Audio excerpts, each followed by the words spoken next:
Olá a todos, bem-vindos a mais uma cápsula de Direito Imobiliário. Eu sou Carlos Gabriel Feijó de Lima, secretário-geral da Comissão Especial de Direito Urbanístico e Direito Imobiliário da BRJ, e hoje eu vou conversar com o doutor Melim Chalhoub, que dispensa apresentações e graciosamente aceitou aqui participar conosco desse debate sobre alienação fiduciária e os contornos que essa alienação fiduciária vem recebendo na jurisprudência pré-pandemia, na pandemia, e de repente a gente faz até um exercício de futurologia pós-pandemia. Melim, obrigado. Por favor, se apresenta para a gente.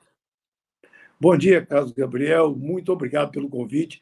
Para mim é uma honra muito grande participar e uma oportunidade muito grande de debater com você, que também conhece bem a matéria, sobre a visão do Judiciário a respeito desse contrato que vem sendo aplicado intensamente no mercado de crédito brasileiro nos últimos, sei lá, 20 anos? Nos últimos 20 anos, mais ou menos. E já há aí uma informação, um volume bastante razoável de acordos. Eu sou Melim Chalhoub, sou advogado, especialista em direito privado pela Universidade Federal Fluminense, na qual apresentei um trabalho exatamente sobre a matéria da alienação fiduciária, do negócio fiduciário, num sentido um pouco mais amplo, para o qual eu contei com a orientação do professor Caio Mário da Silva Pereira, do professor Luiz Roldão de Freitas Gomes, e então que gerou um livro que está já indo para a 7ª edição, chamado Alienação Fiduciária, Negócio Fiduciário. Estou ao seu dispor para nós debatermos essa matéria tão importante para o mercado de crédito brasileiro. Legal. Bom, Melim, vamos para a gente poder começar.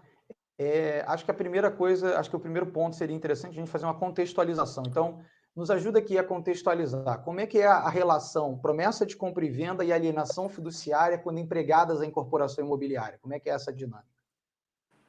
Pois bem, a alienação fiduciária, sabemos, ela é um contrato de garantia, um contrato de garantia que integra o sistema de garantias do direito brasileiro e é aplicável em garantia de qualquer tipo de obrigação, qualquer empréstimo individual, qualquer operação de capital de giro, qualquer financiamento de empreendimentos de grande vulto, serve a alienação fiduciária como contrato de garantia.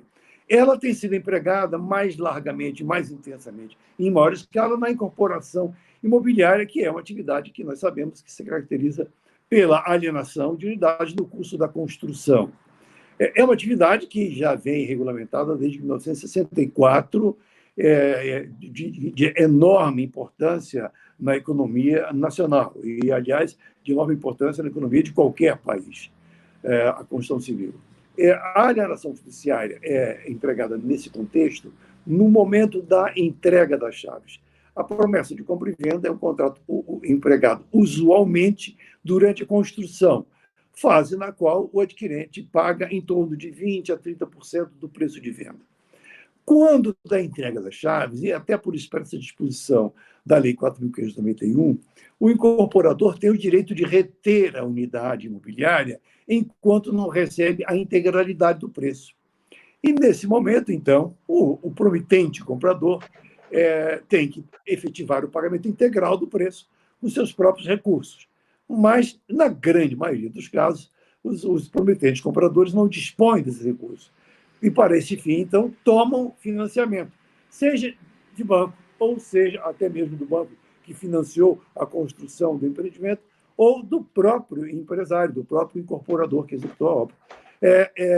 São dois contratos distintos, empregados na incorporação imobiliária, em momentos distintos. E por que entra a alienação fiduciária, então? Porque é neste momento que se extingue, no momento da entrega das chaves, que se extingue o contrato de promessa de compra e venda. Extingue-se porque, de uma parte, o incorporador terá cumprido a prestação dele de concluir a obra e disponibilizar a unidade ao adquirente, e o adquirente, então, irá cumprir sua obrigação mediante pagamento do preço. Efetivado o pagamento do preço da promessa, extingue-se a promessa. Segue-se, então, o contrato definitivo de compra e venda. Quando o adquirente não dispõe de recursos para pagar e toma financiamento, ele dará em garantia, e nesse caso garantia fiduciária, o próprio imóvel que ele acabou de adquirir. E nesse momento, então, extinta a promessa de compra e venda, contrata-se um novo conjunto de contratos. E aí não é apenas um contrato de compra e venda, um conjunto de contratos composto da compra e venda, financiamento concedido pelo banco ou pelo incorporador, seguido de alienação fiduciária, que é o contrato acessório de garantia desse financiamento. Então, aí estamos diante de um outro tipo de contrato. Que é um palavrão, né, que é o pacto adigeto de alienação fiduciária. Pacto adigeto, exatamente. Porque ele adere, né? Ele adere ao contrato principal. Então, isso é muito importante, porque foi muito bom você levantar essa questão aí. O fato dele ser um pacto adigeto significa que a alienação fiduciária não tem vida própria. A alienação depende do contrato principal. As normas sobre aliança fiduciária são informadas pelas normas do contrato principal. O contrato principal é o quê? É um contrato de mútuo ou de uma operação de crédito equivalente. O contrato de mútuo é aquele segundo o qual nós sabemos o mutuante entrega ao mutuário uma certa quantia de dinheiro, estamos falando do mútuo federatício, do mútuo de dinheiro, entrega uma certa quantidade de dinheiro e há a obrigação do devedor mutuário de restituir aquela quantidade de dinheiro. Perfeito. E é muito interessante você colocar isso, Melim, porque essa clareza acerca de que contratos nós estamos tratando, às vezes não é tão cristalina no Poder Judiciário. O que nós percebemos muitas vezes é que o Poder Judiciário não consegue fazer a diferenciação de até que momento vai a promessa de compra e venda e a partir de que momento começa a alienação, e lidam com aquilo como se fosse uma grande estrutura só, como se aquilo ali, de alguma maneira, criasse as mesmas obrigações, os mesmos direitos, chegando ao ponto, a gente provavelmente vai falar disso mais à frente, de se aplicar a súmula 543 do STJ. Como se a alienação fiduciária fosse uma extensão da promessa, esquecendo-se de que, para a assinatura da compra e venda com a ação fiduciária, foi necessário extinguir a promessa. A promessa foi extinguida forçadamente, né? Senão ela não convive com a compra e venda de jeito nenhum, obviamente. Né? E se nós fôssemos falar, eu costumo muito falar isso para clientes, alunos, o seguinte: se nós fôssemos pensar em que direito real está em jogo, a promessa de compra e venda até aquele momento, se ela for levada a registro, nós teremos o direito real do promitente comprador, que está previsto, é um direito real previsto. A partir do momento que nós temos alienação fiduciária, alguém se tornou proprietário e cedeu aquela propriedade para fins da garantia, na forma lá da propriedade fiduciária. Então, há uma diferença muito grande, né? Sem dúvida nenhuma. Então, Sim, pode falar. Usando o gancho, já que essa diferença é enorme, como que são os modos de extinção da promessa e como que são os modos de extinção da alienação? Qual é a comparação que nós podemos fazer entre eles? Sim, muito importante essa questão que você levanta. Por quê?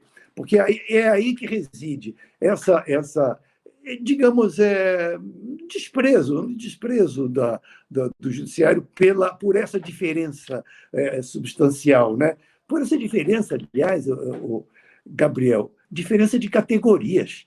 São contratos de categorias diferentes. O contrato de promessa de compra e venda é um contrato preliminar de transmissão de propriedade. O contrato de aliança fiduciária é um contrato de garantia que é acessório, como falamos ainda há pouco, né? Então, ele se vincula a um contrato principal e a vida dele é determinada, é ditada pelas normas, pelo regime jurídico desse contrato principal. Aí entra, então, uma diferença substancial entre os modos de extinção de um e de outro. A promessa se extingue, assim, no caso de inadimplemento. Estamos falando da hipótese de inadimplemento da obrigação do promitente comprador, num caso, e do devedor fiduciário, no outro caso. A diferença fundamental é que a promessa de compra e venda, sendo um contrato bilateral, em que há obrigações correspectivas, interdependentes, recíprocas, há uma reciprocidade de obrigações na promessa de compra e venda, que não há no mútuo. O mútuo é um contrato unilateral, na medida em que o banco entregou o dinheiro ao promitente comprador para ele pagar o preço da compra, ou o incorporador concedeu-lhe crédito para este fim, juridicamente, em termos de natureza jurídica, não há diferença nenhuma entre o mútuo e a operação de crédito realizada pelo incorporador para financiar a venda. É um financiamento. Em ambos os casos, é um financiamento, é um contrato financeiro de oferta, de concessão de crédito. É um contrato unilateral, porque tanto o banco como o incorporador, nesse momento em que assinou o contrato, já prestou, já efetuou a sua prestação, que é entregar o dinheiro. Então, só resta uma prestação, a prestação do devedor fiduciante. Não cabe no contrato de mútuo ou operação de crédito equivalente resolução do contrato. Até porque está lá no artigo 475 e também no 477. A postulação de resolução de um contrato, bilateral, obviamente, ele comporta a exceção do contrato não cumprido, a exceptio non adimplete contractus. A exceção do contrato não cumprido, ela é facultada ao outro contratante que dirá, olha, eu vou aguardar o cumprimento da sua obrigação para que eu cumpra a minha obrigação. Aí eu te pergunto, no contrato de mútuo, o devedor pode dizer para o mutuante ou para o incorporador, olha, eu vou aguardar que você cumpra a sua obrigação para que eu cumpra a minha. Não há a menor possibilidade de arguição da exceção de contrato não cumprido. E estou falando isso para evidenciar a impossibilidade de resolução. Mas o próprio artigo 475 do Código Civil, que é a regra geral da resolução dos contratos, de qualquer contrato, ele dispõe taxativamente com uma simplicidade franciscana. 475, salvo engano, né? A parte lesada pelo inadimplemento pode pedir a resolução do contrato ou o seu cumprimento, ou sua execução específica. Não é? Ora, estou só concluindo. Ora, se no contrato de mútuo com pacto adjeto de alienação fiduciária, não há interdependência, não há duas prestações, não é possível. Sim, e mais do que isso, ao dizer a parte lesada pelo inadimplemento pode pedir a resolução, esse mesmo artigo 405 está conferindo legitimidade exclusiva ao credor fiduciário. Então, o devedor fiduciante não tem legitimidade. E aí eu posso até mais tarde um pouco falar sobre aspectos relacionados ao interesse processual, que é muito relevante nessa questão aí. Então, há essa distinção básica, há essa impossibilidade de submeter esses distintos contratos ao mesmo modo de extinção por inadimplemento, dada a natureza jurídica distinta de ambos, e nós sabemos que o direito processual, que as normas de direito processual são informadas pelo direito material. Elas refletem o direito material, porque, obviamente, todos sabemos, obviamente, que o direito processual é instrumental, ele visa atender e realizar o direito material. Então, ele é informado pelo direito material e a distinção que existe entre esses contratos determina a existência de procedimentos judiciais ou extrajudiciais diferentes para um e para outro. Para a promessa, aplica-se a resolução do contrato, com a restituição das partes ao estado anterior. E para o mútuo ou operação de crédito equivalente, com pacto adjeto de alienação fiduciária, o modo de extinção, o procedimento é execução. Só concluindo, desculpe estender um pouquinho mais. Vamos só imaginar o seguinte: o efeito principal da resolução de contrato, qual é? É a restituição das partes ao estado anterior. Vamos pensar no contrato de mútuo. Qual era o estado anterior das partes? É o banco que tem dinheiro, tira o dinheiro do seu e entrega ao adquirente para ele pagar. Ele, então, se converteu em devedor. E o devedor deve, então, por força do artigo 596, se não me engano, do Código Civil, restituir a quantia que tomou emprestada. Pois bem, vamos imaginar a possibilidade absurda de resolução do contrato de mútuo. Qual deve ser o efeito desta resolução conforme a lei, conforme o Código Civil? O devedor tem que restituir ao banco a totalidade da quantia que tomou emprestado. Então, por aí se vê o absurdo que seria a resolução de um contrato de mútuo. Perfeito. E eu acho que o grande ponto que eu acho que gera confusão é, como eu disse anteriormente, é essa ideia dessa continuidade indissociável entre a promessa e a alienação, como se a alienação fosse uma consequência da promessa, e ela não é. Eu ousaria dizer que a alienação sequer guarda relação com a promessa de compra e venda. Não é à toa que a escolha de quem vai ser ali o credor fiduciário, muitas vezes é uma escolha do próprio adquirente, né? Se ele quiser fazer com o banco, ele faz com o banco. Se ele quiser fazer com o incorporador, ele faz com o incorporador. Agora, isso nos leva a um ponto muito interessante que você colocou, que essa clareza, e aí eu já teço aqui o elogio à sua capacidade de dissecar o contrato de uma maneira a ponto da gente entender as dimensões do contrato, e aí eu diria que, enquanto na promessa de compra e venda eu tenho duas grandes dimensões, que é a cessão da fração ideal, né, a transferência da fração ideal e a obrigação de construir, que são ali os dois pontos principais que nós temos. Na alienação fiduciária, o único interesse é se pagar uma dívida contraída, ponto. Não se discute mais, não se pensa mais na fração ideal, do dever de construir, isso tudo já está suplantado, já está superado. Inclusive, nós temos aí a questão do habite, né? Muitas vezes como uma condição para alienação fiduciária, em alguns casos não, outros sim. Mas aí isso me leva a uma pergunta. Promessa de compra e venda é um procedimento, vamos botar assim, um procedimento contratual que está, a princípio, cercado pelo CDC, segundo a jurisprudência, por mais que nós tenhamos lei especial que trate da temática. Mas há ali uma leitura ou uma tentativa daqueles um pouco mais lúcidos de harmonizar os diplomas, né? 4.591 e o CDC caminharem ali de mãos dadas. Isso é possível, isso é razoável para a alienação fiduciária? O CDC ele pode ser uma norma informativa diretamente dentro da alienação fiduciária, ou ele só terá um papel ali mais principiológico na alienação? Como que você percebe isso? Como é que é a posição da jurisprudência em relação a isso?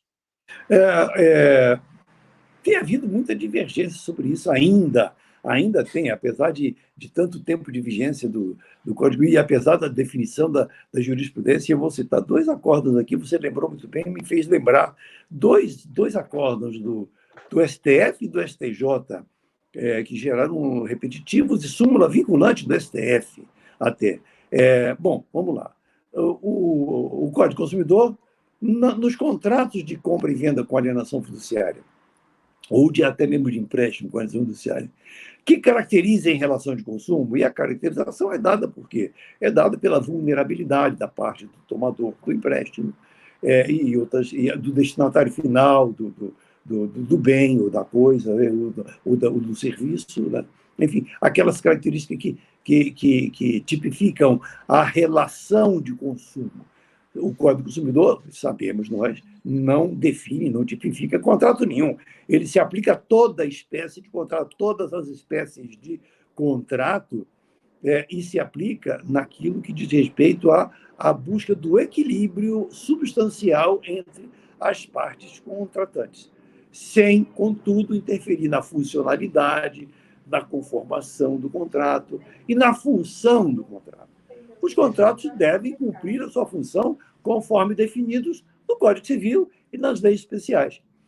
Isso é reconhecido pela doutrina e pela jurisprudência, sim, sem dúvida nenhuma. Mas, não obstante, mesmo assim, vez por outra, decisões aqui ou ali fundamentam-se em que, sendo o contrato de alienação fiduciária subordinado ao Código do Consumidor, caracterizando relação de consumo que subordina ao Código do Consumidor, seria possível, por exemplo, no caso da alienação fiduciária, a decisão judicial impor ao credor fiduciário a opção de restituir parte das quantias pagas pelo adquirente mediante procedimento de resolução, diferente do procedimento legal previsto especificamente para a matéria, então, para o contrato em espécie. Então, na verdade, resumindo, o Código do Consumidor se aplica, sim, à alienação fiduciária, como de resto, quando ele se caracteriza a relação de consumo, como de resto a todo e qualquer contrato que caracterize relação de consumo, mas não interfere na sua função. De maneira que, e aí vem, então, a jurisprudência do STJ, já sedimentada no sentido de que, havendo na Lei 9.514 critério de acerto de contas e de extinção do contrato de alienação fiduciária, havendo norma específica para este fim, aplica-se essa norma específica e não o artigo 53 do Código do Consumidor, Sim. que prevê que anula a cláusula que prevê a perda total das quantias pagas nos contratos de promessa e de alienação fiduciária. Qual é o fundamento desses precedentes do STJ? É que a Lei 9.514 estabelece um critério de acerto de contas compatível com essa regra geral do CDC. Qual é o critério? O credor não pode ficar com o produto da execução do bem e não restituir nada ao devedor.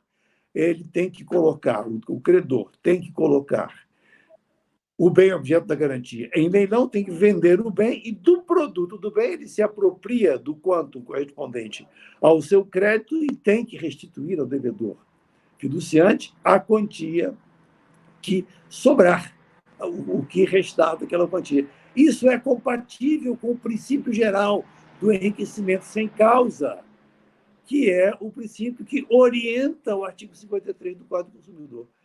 A jurisprudência do STJ é uniforme nesse sentido, desde uma primeira decisão de 2008, ou seja, já lá se vão 12 anos, ela está consolidada nesse sentido. Agora, eu vou trazer em relação à convivência, porque há convivência, sem dúvida, entre o Código do Consumidor e as leis especiais.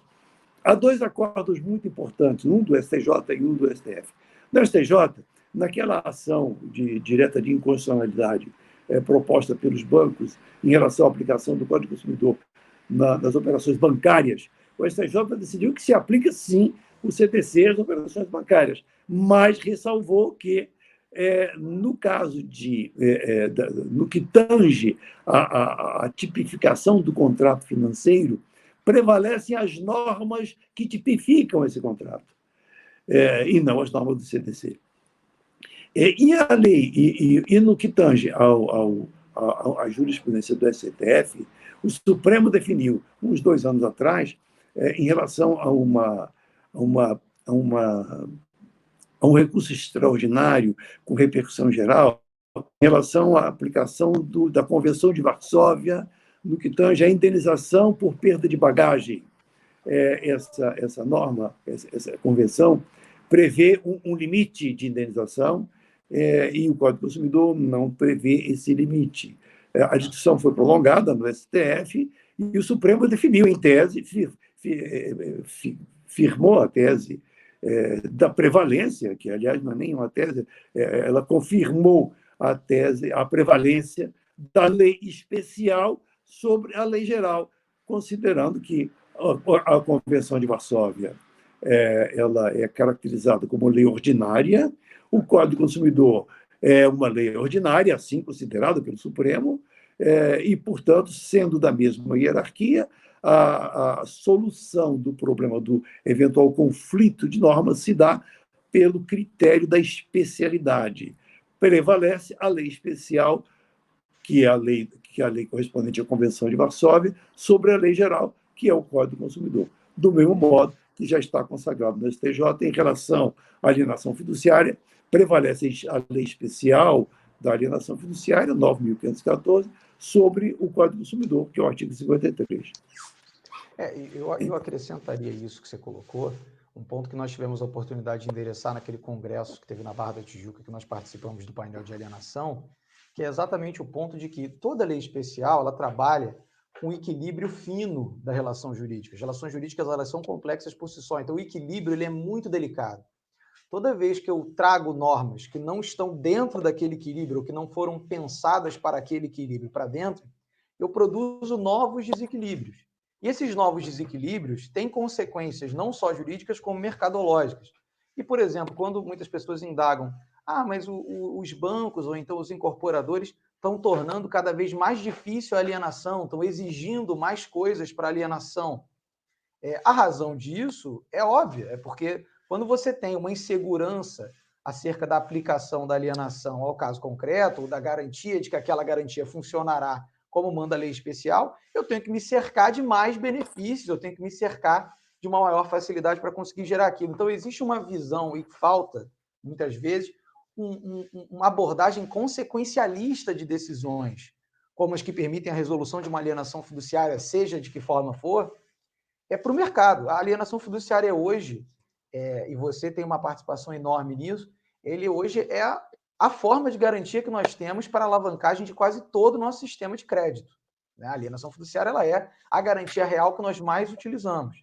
Se nós perdermos a confiança do mercado na alienação fiduciária, nós vamos viver um colapso. E às vezes acho que as pessoas não compreendem isso quando se discursa. Ninguém está aqui discursando o abuso, a má prestação de um serviço. Claro que não. Aqueles que não agem dentro da regra têm que ser punidos de alguma forma, mas imaginar que nós estamos aqui, que existe um movimento de enfraquecimento da alienação fiduciária dentro da sua funcionalidade e da sua estrutura, na verdade, se mover contra a evolução do nosso próprio sistema de crédito. Só que, lamentavelmente, algumas pessoas só vão perceber isso quando o sistema estiver em colapso, né? Quando o colapso chegar, vai todo mundo entender o que a gente está discursando aqui. Agora, Melim, prosseguindo... Eu posso te dar um exemplo? Posso ilustrar isso que você falou, que é importantíssimo, né? A gente não está falando aqui, a gente não está aqui teorizando, a gente está falando aqui em termos práticos, nas consequências práticas, no interesse da sociedade. Não, os bancos ganham dinheiro com empréstimo, ganham dinheiro, claro. A taxa de juros é exagerada? Eu também acho. A taxa de juros aqui no Brasil é exagerada. A gente luta para que ela decresça, para que ela chegue a níveis decentes, tudo bem. Mas o crédito interessa à economia. A economia não anda sem o crédito. Para você ver a consequência as consequências da segurança jurídica ou da necessidade de uma garantia, de garantias efetivas, que tenham efetividade para o funcionamento do crédito, para o mercado do crédito, a expansão e a circulação do crédito. Eu vou dar apenas um exemplo, uma história recente do Brasil. A história recente da época do BNH. O BNH foi extinto em 1986. E isso, em consequência, como desembocadura de uma crise, de uma crise da garantia hipotecária. A garantia utilizada nesse tipo de operação antigamente, até a década de 80, início de 90, era a hipoteca. Deixou de ser a hipoteca, passou a ser a alienação fiduciária, mas nesse interregno, nesse intervalo, o que ficou evidenciado? Veja você a importância da garantia. No início da década de 80, dados estatísticos do BNH indicam, e do Banco Central, indicam que, por ano, eram financiadas, no início da década de 80, eram financiadas por ano 600 mil imóveis por ano. Financiavam-se 600 mil imóveis por ano naquela época, início da década de 80. Sobrevindo à crise da hipoteca, esse financiamento despencou no final da década de 80 para simplesmente cerca de 30 mil imóveis por ano. Ou seja, despencou para 5% do que havia quando havia confiança do mercado de crédito na garantia. E essa foi a razão pela qual, com a alienação fiduciária, tendo despertado novamente a confiança do mercado, o financiamento imobiliário passou a se expandir enormemente, como nós vemos hoje. Ainda a semana passada, num debate que eu participei com o presidente da ARISP, a Associação de Registradores de São Paulo, ele me deu um dado estatístico importantíssimo sobre a importância da alienação fiduciária e a conveniência de preservar sua integridade e efetividade. No estado de São Paulo, em 2019, foram registrados 800 mil contratos de alienação fiduciária. No ano de 2019, no estado de São Paulo. Somente no estado de São Paulo. Se esse dado não servir para a busca da estabilidade, da preservação dessa garantia, não sei mais do que servirá. Mas, assim, você ia levantar uma questão e eu acabei te interrompendo, desculpe. Não, exatamente. E, assim, só pegando esse gancho que você colocou, é importantíssimo nós prestarmos atenção de que essa ideia do crédito, nós não estamos falando só do crédito ao consumidor, a gente está falando da capacidade de captação de recursos no mercado por parte, inclusive, dos empreendedores. Uma garantia bem desenvolvida, com uma funcionalidade reconhecida, ela permite, por exemplo, a securitização daquele crédito e a emissão, por exemplo, de valores mobiliários para a captação de recursos. E as pessoas não têm essa visão pelo outro lado. A gente está falando aqui de CRI, que está na mesma lei, na 4.514, na 9.514, tem lá a emissão de CRI como uma forma de captação de recursos fugindo dos juros de bancos. Lembrando que o banco ele cobra juros tanto do adquirente como de quem está construindo, né? Todo mundo está submetido aos mesmos juros, né? Exatamente. Não há uma diferença assim tão grande. Não há, não. Então, assim, você teria um caminho interessante para a captação de recursos e que claro, é explorado, inclusive já atuei em algumas, mas poderia ser muito mais explorado se nós tivéssemos uma sistemática mais consolidada de se reconhecer a alienação fiduciária o seu papel. Melim, um ponto aqui que eu queria te perguntar, caminhando, falamos um pouco de jurisprudência, nós temos nos tribunais estaduais, você falou de STJ e STF, mas nos tribunais estaduais você vê uma divergência entre julgamentos, assim, você vê tribunais decidindo de maneira diferente ou acompanhando entendimentos consolidados no STJ? Não, a jurisprudência sanitária dos estaduais acompanha a jurisprudência do STJ pela prevalência da lei especial. Mas existem, sim, decisões divergentes que acolhem postulação de resolução de alienação fiduciária formuladas por devedores fiduciantes e determinam e aplicam, quer dizer, desprezam os dispositivos da Lei 9.514, que regulamenta o procedimento de extinção da alienação, e, no seu lugar, aplicam o critério da súmula do artigo 475 do Código Civil de Resolução e da súmula 543 do STJ, que determina a restituição de parte ou da totalidade das quantias pagas pelo promitente comprador. Então, equipara a alienação fiduciária equivocadamente, no nosso ver, a alienação fiduciária à promessa de compra e venda. E nesse aspecto aí, nesse ponto aí, há um aspecto muito importante a ser observado, é que, na realidade, sim, antes de dizer isso que eu vou dizer, dois fatos importantes surgiram no posicionamento dos tribunais recentemente.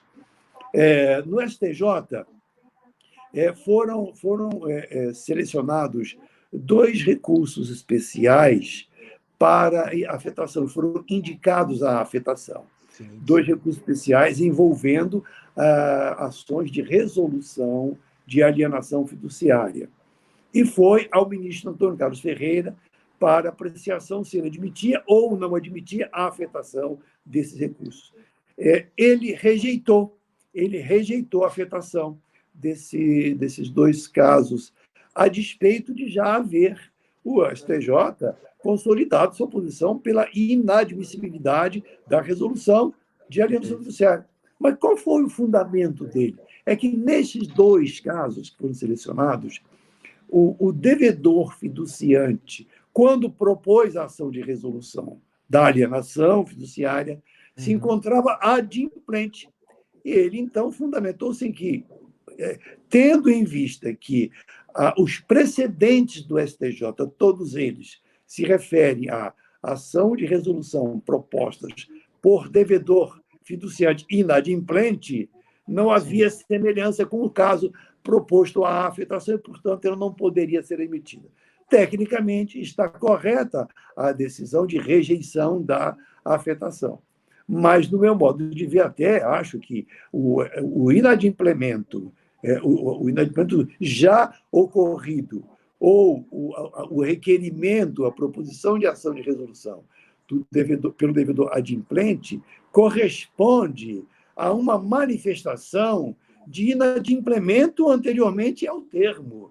E esse inadimplemento anteriormente ao termo é um inadimplemento atual, é um inadimplemento caracterizado. É a manifestação do devedor fiduciante que, embora adimplente, ele não reúne condições para cumprir o contrato ou não quer cumprir o contrato e vem propor, então, a sua extinção. Só que o modo de extinção não é a resolução. Agora, independente disso, e aí vou agregar uma outra informação importante, essa decisão ocorreu, e é importante que se diga isso, em março deste ano 2020. E em abril, um mês depois, em abril deste mesmo ano, 2020, o presidente da primeira turma de direito privado do Tribunal de São Paulo, ao proferir uma decisão admitindo um recurso especial interposto num caso de resolução de alienação fiduciária, admitiu e recomendou ao STJ a apreciação em recurso repetitivo, sua afetação para apreciação em recurso repetitivo. Então, temos aí uma chance, uma oportunidade de ser levada essa questão a repetitivo, e isso é muito importante para que se consolide uma posição favorável ou desfavorável, pouco importa, mas que defina para o mercado aquilo que você falou ainda há pouco, ou seja, a alienação fiduciária vale ou não vale como garantia. E aí, então, poderemos se valer efetivamente, se o STJ confirmar a sua posição de prevalência da lei especial sobre a lei geral em qualquer das hipóteses de adimplemento ou de inadimplemento, então, sim, poderá haver uma grande expansão, poderá infundir confiança no mercado para uma grande expansão da securitização, e você tem toda a razão. A securitização do crédito, ela pode contribuir decisivamente para a redução da taxa de juros, porque ela não está submetida à taxa de juros do mercado financeiro.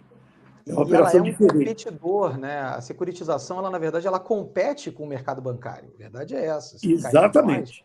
Ela é um concorrente do mercado bancário. E, por incrível que pareça, um concorrente, por mais que tenha complexidades e tenha uma atuação regulatória muito pesada, é um concorrente economicamente muito mais viável. Se nós tivermos ali um processo de securitização bem feito, a captação de recursos é muito mais simplificada do que a tomada de crédito bancário propriamente dito. Sem dúvida. Melim, um ponto que eu queria trazer aqui pontualmente, então, já que a tônica da nossa conversa é essa, pontualmente, qual é a crítica que você faz à resolução da alienação fiduciária? Pontualmente, qual seria o formato dessa crítica que você faz? Eu não sei se vocês estão ouvindo aí, mas aqui está passando um carro de som da prefeitura falando para as pessoas ficarem em casa, né? Exato. É a prova que nós somos seres humanos e estamos de casa fazendo. Exatamente. Não estamos furando o isolamento social, né? Estamos de casa fazendo. Exatamente. A crítica que eu faço quer dizer, com fundamento naquela caracterização do direito material que eu falei no início, o contrato para ser objeto de resolução, ele tem que ter prestações interdependentes, tem que haver correspectividade entre as prestações. Os contratos unilaterais não são suscetíveis de resolução e sim de execução. Então, nós vamos, e mais do que isso, um aspecto importante a ser ressaltado e que eu não tinha falado aqui. Quando você vai ao Código de Processo Civil e vai à relação dos títulos executivos extrajudiciais, você vai ao 784 e no inciso 5º do 784 está lá: contratos garantidos por hipoteca, penhor, ou anticrese, ou calção, ou qualquer outro direito real de garantia. Ora, e então você vai ao artigo 1367 do Código Civil, que qualifica a propriedade fiduciária como garantia real. e inclui a propriedade fiduciária no rol das garantias reais do direito brasileiro. Então, o Código de Processo Civil qualifica, tipifica, especifica o contrato de alienação fiduciária como título executivo extrajudicial. Portanto, a alienação fiduciária é objeto de extinção por inadimplemento mediante procedimento de execução e execução do bem. A execução e a execução pode ser por procedimento judicial, nos termos do Código de Processo. Eu tenho visto várias ações de execução de crédito com garantia fiduciária, nada impede. Mas existe procedimento extrajudicial específico estabelecido na Lei 9.514. E é este procedimento específico que a jurisprudência do STJ, já sedimentada, confirma como o procedimento adequado. Esse é o fundamento essencial e bastante suficiente para afastar a alienação fiduciária do campo de incidência do artigo 475 do Código Civil, que trata da resolução. Ponto. Perfeito, perfeito. Mas, independente disso, e aí vem, então, a Lei 13.786, de dezembro de 2018, que trata do quê? Que trata da resolução da promessa de compra e venda. E aí você vai me perguntar, mas olha, o que tem a ver, então, a lei que trata da promessa com a alienação fiduciária? Tem muita coisa, e acho que é uma coisa, no meu modo de ver, que afasta definitivamente qualquer confusão e qualquer imbricação de um procedimento no outro. Porque essa lei incluiu o artigo 67A na Lei 4.591, e nos seus diversos parágrafos, do parágrafo 1º até o 9º, ele dispõe sobre a resolução da promessa de compra e venda, sobre o modo de restituição das quantias pagas, sobre o prazo de restituição, sobre os limites de restituição. E lá no seu parágrafo 14, esse mesmo artigo 67A, no seu parágrafo 14, dispõe claramente: os critérios previstos nos parágrafos anteriores não se aplicam às hipóteses de extinção de contrato que envolvam a apuração de valores em leilão, aplicando-se nesta hipótese as normas do Código de Processo Civil ou das leis especiais correspondentes. Por quê? Porque nós temos vários outros procedimentos que são de execução e que levam a leilão do imóvel. O leilão é um procedimento de mercado, é uma saída da crise do inadimplemento pelo mercado. E não há saída melhor para a solução do inadimplemento senão a do mercado, porque ela é justa, ela é a solução real da vida, da realidade, né? Então, esse dispositivo, o parágrafo 14 do artigo 67A da Lei 4.591, com a redação da Lei 13.786 de 2018, afasta definitivamente a alienação fiduciária de bem imóvel, e também de bem móvel, né, obviamente, do campo de incidência do artigo 475 do Código Civil, que trata da resolução, afastando, portanto, a possibilidade de resolução da alienação fiduciária. Perfeito. Acho que esse é o fim. Sim, por favor. Vamos lá, para não dizerem também que você é um radical, que não pode de maneira nenhuma resolução, você vislumbra algum caso em que a alienação fiduciária poderá ser submetida à resolução prevista no 475? Tem alguma hipótese negocial, mercadológica, em que você vislumbra esse caminho da resolução? Sem dúvida. Foi muito boa essa questão que você levantou, porque não é radical, não é em termos absolutos. Claro, eu estou me referindo àquela operação de crédito que é caracterizada como mútuo, que se verifica na alienação fiduciária contratada contra a entrega das chaves. Contratada a alienação fiduciária contra a entrega das chaves, não cabe ação de resolução, porque aí, nesse momento, ou por força deste contrato, há um contrato unilateral de operação de crédito que se submete ao regime da execução do crédito e não da resolução do contrato. Mas há, contudo, operações, e pode haver, não é em grande escala, mas há sim, na própria incorporação imobiliária, em que o devedor fiduciante, desculpe, em que o incorporador promove a comercialização durante a obra e durante a obra mesmo, antes de cumprir a sua obrigação de concluir e entregar a unidade, o incorporador contrata a venda definitiva do imóvel com financiamento bancário concedido diretamente a cada adquirente, né, Perfeito. durante a obra. E aí, então, nesse caso, nós temos o quê? Nós temos um contrato de compra e venda da unidade como coisa futura, prevista no artigo 483 do Código Civil, que é regulada não somente pelo Código Civil, mas também pelos artigos 28 e seguintes da Lei 4.591. E eu digo isso e ressalto isso porque, Gabriel, porque a compra e venda, no contexto da incorporação imobiliária, a compra e venda de imóvel, a compra e venda definitiva de imóvel integrante de incorporação imobiliária, quando contratada durante a construção, ela não contempla apenas aqueles elementos do consenso, do preço e da coisa, da definição da coisa, do preço e do consenso. Ela contempla mais do que isso, ela contempla a exigibilidade da entrega da coisa. Perfeito. E, neste caso, pode ocorrer inadimplemento, e inadimplemento de quem? Do incorporador, se no prazo convencionado para entrega da obra, execução e entrega da obra, e na sua prorrogação, descumprir esta obrigação. Se houver aí o inadimplemento da obrigação do incorporador, estará ocorrendo o inadimplemento no contrato principal, de uma prestação do contrato principal de compra e venda, ao qual adere a alienação fiduciária.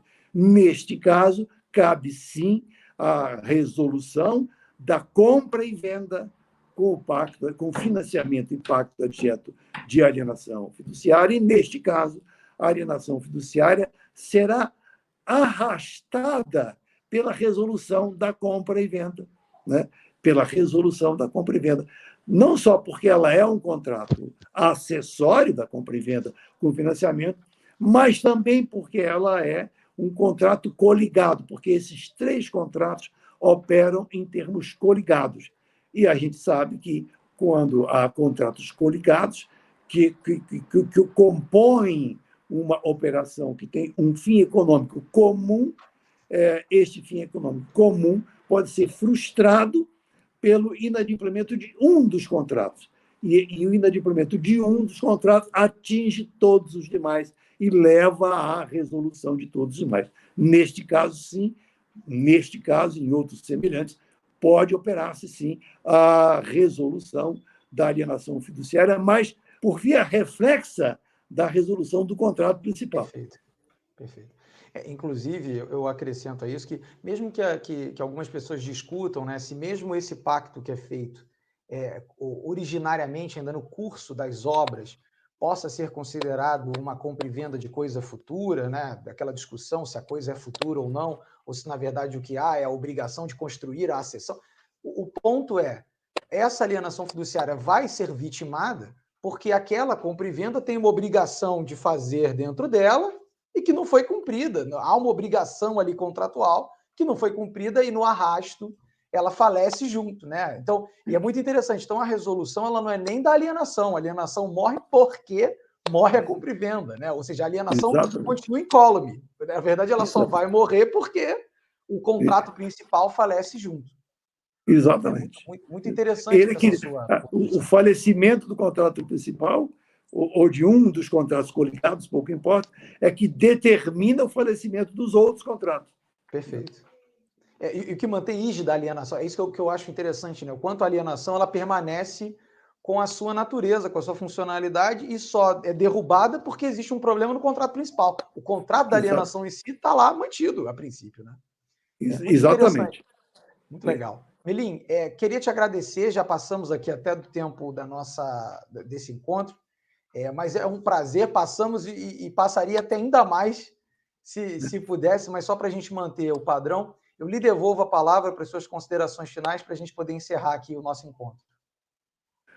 Muito obrigado, Gabriel, pela oportunidade de debater esse tema, que é um tema atualíssimo e que é um tema que interessa e desperta o interesse, vivo o interesse de todo o mercado e de toda a comunidade jurídica, no sentido da definição agora, já que há essa indicação para afetação visando a apreciação irrepetível pelo STJ, a comunidade jurídica aguarda essa definição e o mercado também, obviamente, visando a termos sempre efetiva uma garantia que possa dinamizar o crédito que é tão necessário para uma próxima recuperação econômica do país. Muito obrigado.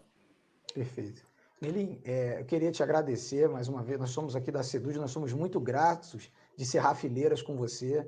Estamos participando de um grupo de trabalho juntos com outros nomes do mercado, Denise, André Abelha e outros colegas, para exatamente tratar desse assunto da alienação fiduciária. Estamos tentando aí trazer luz ao tema e eu tenho certeza que essa cápsula aqui vai se transformar num verdadeiro artigo a ser citado por outras pessoas. Tenho certeza que eu passarei a fazê-lo nas minhas peças, porque foi extremamente elucidativo. Bom, meus amigos, eu encerro aqui a nossa cápsula de Direito Imobiliário, agradeço a audiência de todos, sigam a nossa comissão no canal do YouTube, sigam no Instagram, está passando aí embaixo do vídeo, e até o próximo encontro. Muito obrigado, bom dia.